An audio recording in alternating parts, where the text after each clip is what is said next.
This is a pretty depressing story, so you've been warned. Hidden lightning, silent thunder, still wind, quiet storm.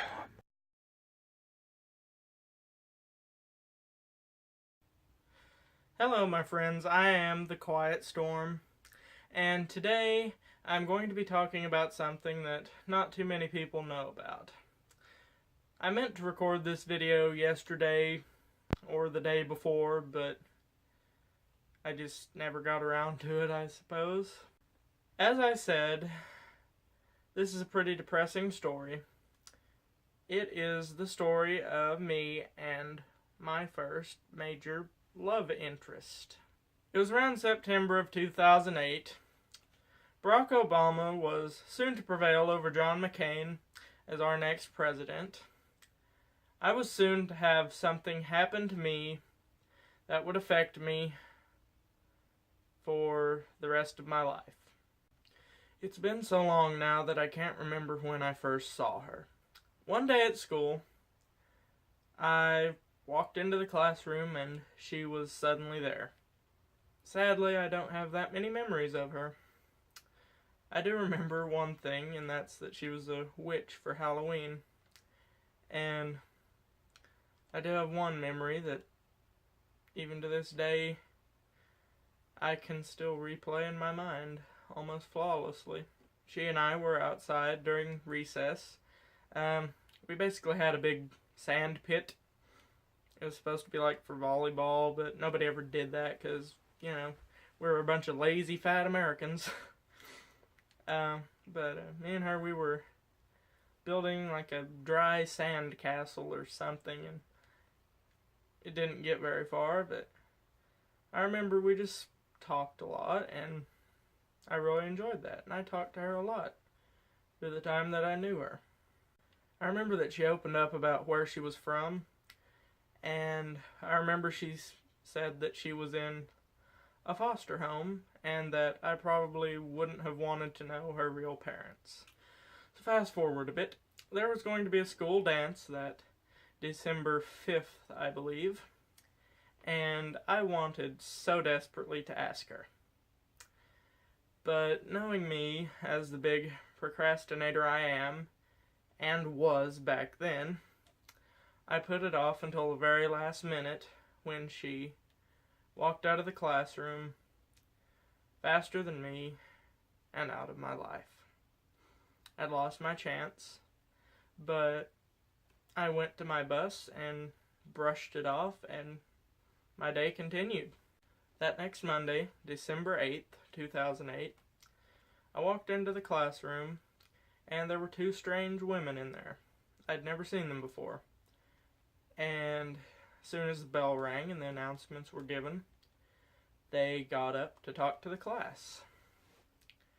And they said that my girl and her sister had been involved in a house fire, and they did not make it out. And just like that, she was gone. I can remember that morning, clear as day, at least that first hour. And what I remember was that while my teacher and I were both trying to prevent ourselves from having complete meltdowns, the rest of the class just sat there idly, to the best of my memory, and it just didn't bother them that she was gone. And I remember someone at the table next to me, not to mention any names, even though I still remember who it was. This person said, and nobody even liked her anyway. And there I was, basically bawling my eyes out. And he said, nobody liked her anyway. That haunts me more than anything. I liked her. I liked her a lot, and I was ripped apart inside. It disgusted me how nobody even seemed to care. Apparently nobody had really talked to her or given her a chance. Yesterday was 7 years since the day that I heard that life-changing news. And I've never been to her grave, and I just recently discovered where it is. And that's something I intend to do someday. Her death impacted me more than anything up until I was 16, basically.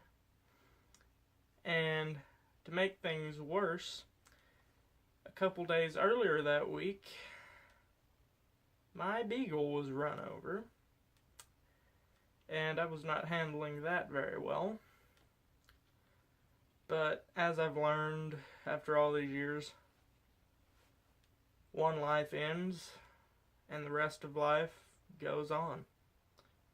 I still have all the newspaper articles from the story about the fire.